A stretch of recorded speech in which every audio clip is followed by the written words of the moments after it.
Hello, everybody. My guest today is Don Scott. He founded Taizu Robotics and DSLR Pros, forging partnerships with DJI, hitting 10 million in annual sales. And his background in technology development at Orbital ATK missile systems and U.S. Navy and cybersecurity at Experian, Sony, and Warner Bros. Now, general aviation pilot, having owned and operated several types of aircraft. He's also a triathlon enthusiast training for an Ironman, but in the meantime, focused on his company, Onepanel, workflow automation for computer vision. Don, you ready to take us to the top? Absolutely. All right, man. So what do you like people calling you, by the way? Don or Donald? Don's fine. Don, very good. All right, so I'm a little confused here. What did you do with DJI, and how does that relate to Onepanel? So we actually built a robotics platform. We leveraged a lot of the DJI drones. This was much early on, and one of the biggest challenges that we were faced with was how do you efficiently find data scientists, computer vision experts, and how do you actually scale a compute environment to actually build an object tracking model or platform? And this was back in 2013 and 14. It was very difficult to do. And ever since then, one of my friends, actually, his name is Russ Tarani. He actually started to look into how to leverage Kubernetes very early on and how to scale a compute infrastructure environment. And we started the company. And now we're able to scale almost nearly infinitely across Kubernetes, using Kubernetes native for any type of computer vision AI workflow right now. Very cool. Now, when was founding date? What year? We founded one around November, December 2017. Okay, 2017. And then obviously scaling today, what's the revenue model? Is it a SaaS company or how do you price? So we actually have two different models. We have a cloud-based offering, more like a platform as a service, where you can, we have a monthly subscription fee, but also we charge for compute, right? So if you want to use a GPU cluster V100, we'll charge you per second for that. Our other pricing model is we offer a on-site, on-premise deployment option. So you could then, we would charge you per seat, per node, perhaps, depending on the organization, depending on the size and scale that you need.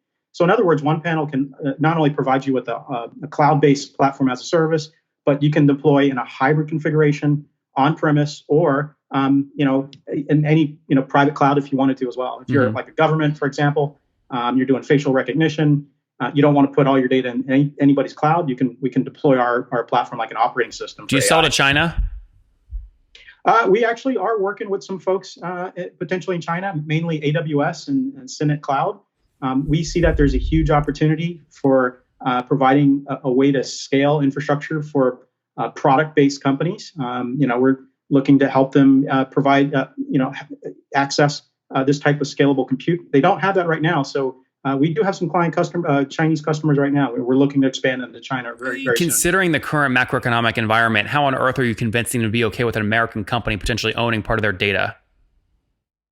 So the partnership for us wouldn't be, our instances. Keep in mind that we are deployable on any cloud. So imagine Tencent or Alibaba Cloud, using our software as an on-premise type of platform, right? So they would offer that separately.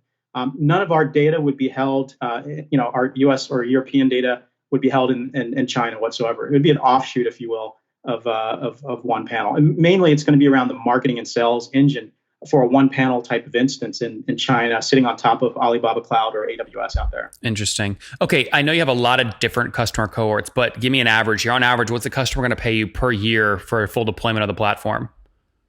So depending on the type of customer. So right now we see users spending close to several $1,000s per month on our platform. That's just on the compute, but also we're partnering up with like Cloud Factory, some of these annotation companies, and they can consume about maybe $4,000 or $5,000 worth of annotation related work.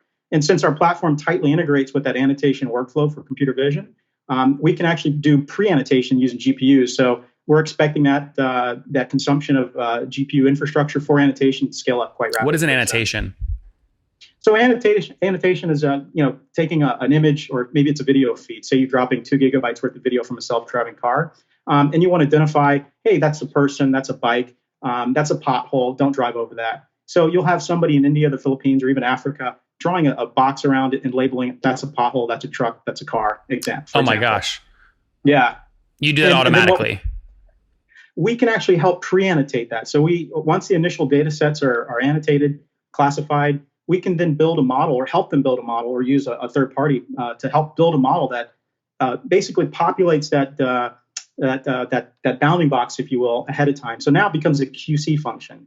We literally annotated 22,000 objects in less than 45 minutes. Imagine how long that would take you in days and thousands of dollars. How much are you doing? How many annotations are you processing monthly right now across your entire base? So I'll give you an idea. One of our customers processes close to 250 terabytes per month on our platform right now. What's that mean in terms of annotation? Annotation is thousands of dollars per customer.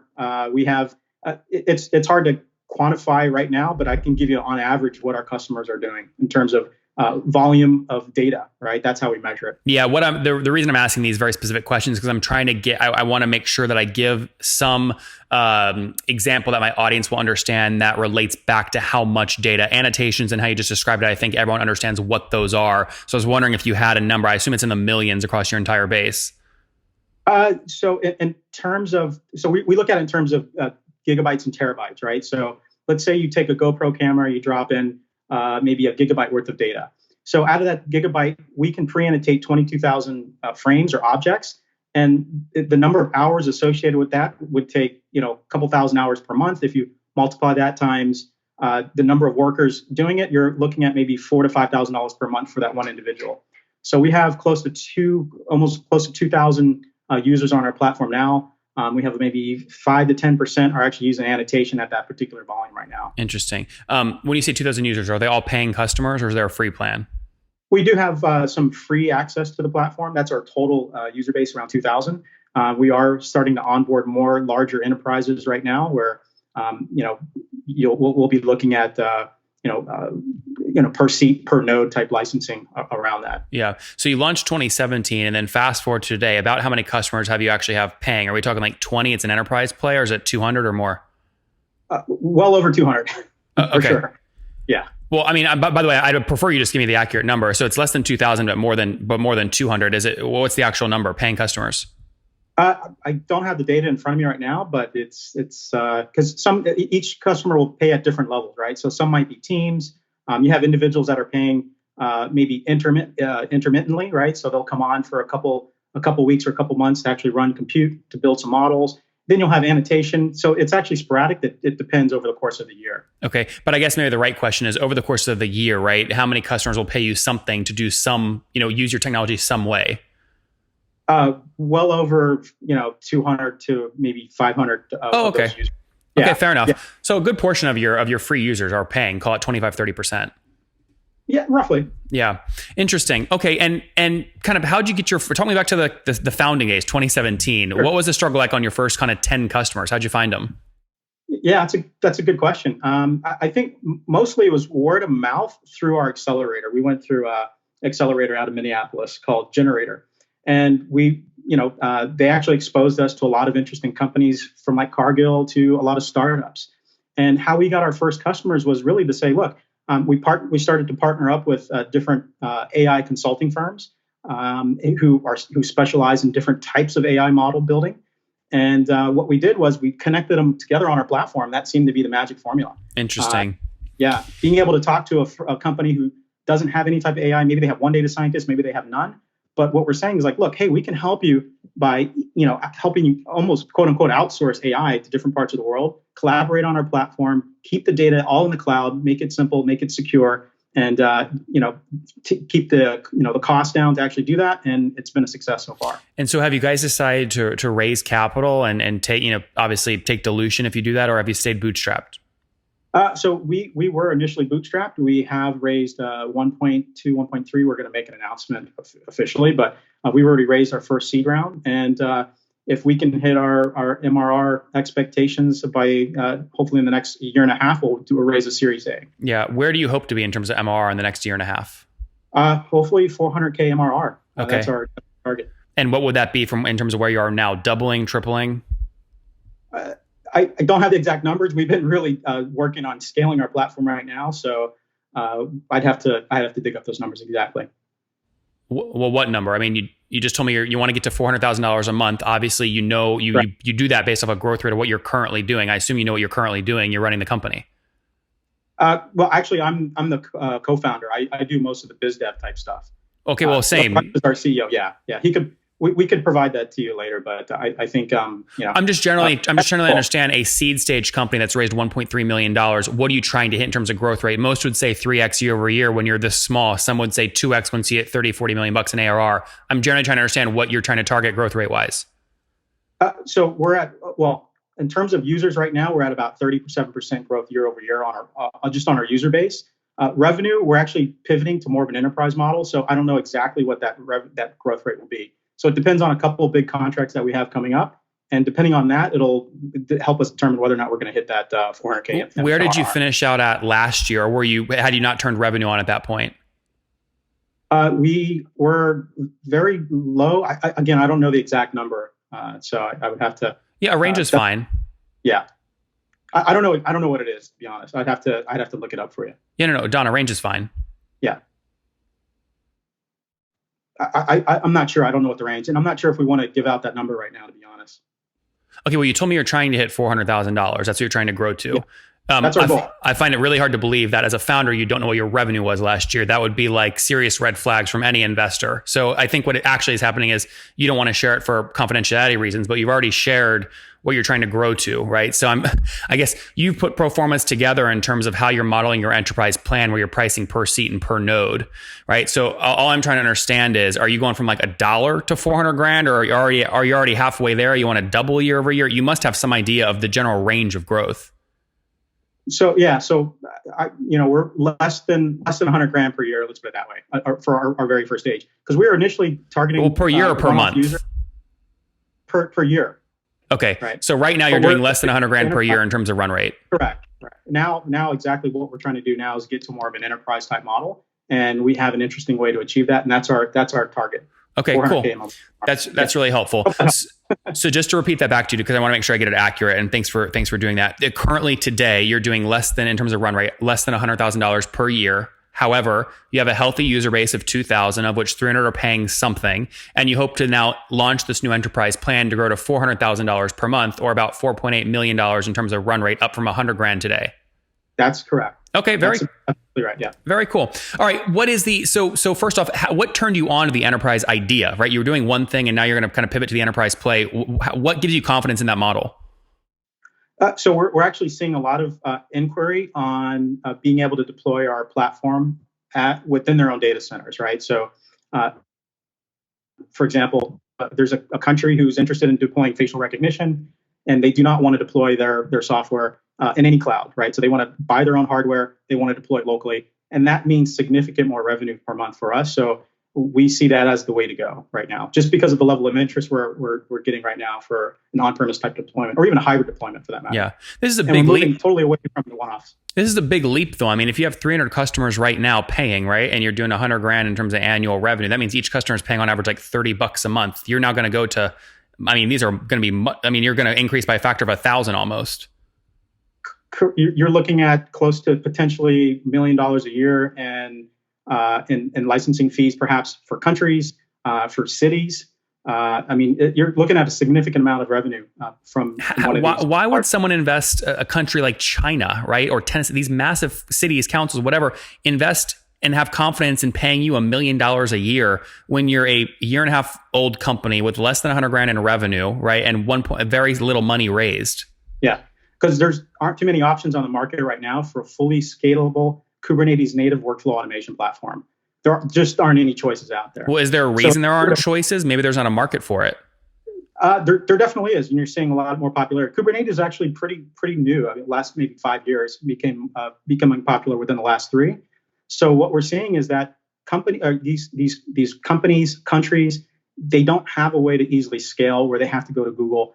They have to go to AWS to do that, right? That means you'd have to hire a team to actually go out and build out your Kubernetes infrastructure. You'd have to test it. It would take you just a long time just to be able to do that. Not to mention finding the resources. It's very difficult to do. Yeah. So being able to have that same Google AWS type of scalability in your own private data center is huge. Yeah. No, by the way, I'm a big believer in again, Kubernetes, right? FusionAuth came on my show about a year and a half ago. Brian did. And basically a lot of their growth has been, its identity and user management has been tied to Docker and Kubernetes containers, right? So like, I'm a big believer in Kubernetes. I'm just saying, I'm interested in how you're going to convince, you and your founders are going to convince these, $1 million deals on a company that's basically nothing right now. That's a big trust factor to a government that's buying. Right. It is. And I think it's just, some of the demos that we've done, they've been extremely impressed.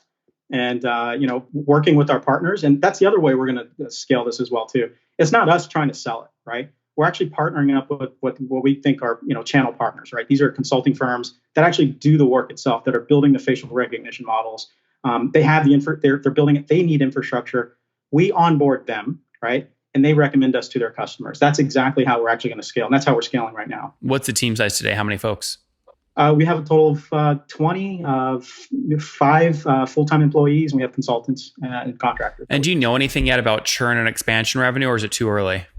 It's still too early. We're focused on building a really kick-ass product, and we think we're almost there. We're very close, and we should see some pretty big enterprises coming on board fairly soon. You obviously raised to help cover burn, to buy you more runway to close these enterprise deals. How aggressive are you being with burn? Are we talking $100,000 a month or more? Again, I don't know those exact numbers, right? My focus is on getting new business, being able to find these customers. But I think we're doing pretty well on burn. I think right now we have a good 16 or 18 month runway right now based on our burn rate. Okay, and you just raised the 1.3 million? Yeah, not too long ago. That's correct. Yeah. Okay, yeah. So if you raise 1.3 million to cover burn for 16 months, that's about $80,000 a month. Yeah, something like that, I guess. I'd have to look at it. Yeah. Were you involved in the fundraising conversations at all, or your other co-founder handled that exclusively? We both did it. Okay. We both handled different aspects of it. Yeah, I'm just surprised you wouldn't know. Burn is like the number one thing you're thinking. That's why you raised capital. You just gave up equity, and you don't know what you gave up the equity essentially for, is what you're telling me. Yeah, no, we're actually doing pretty good on burn. Matter of fact, we just had our investor meetings, and everybody feels confident where we're at right now. Yeah.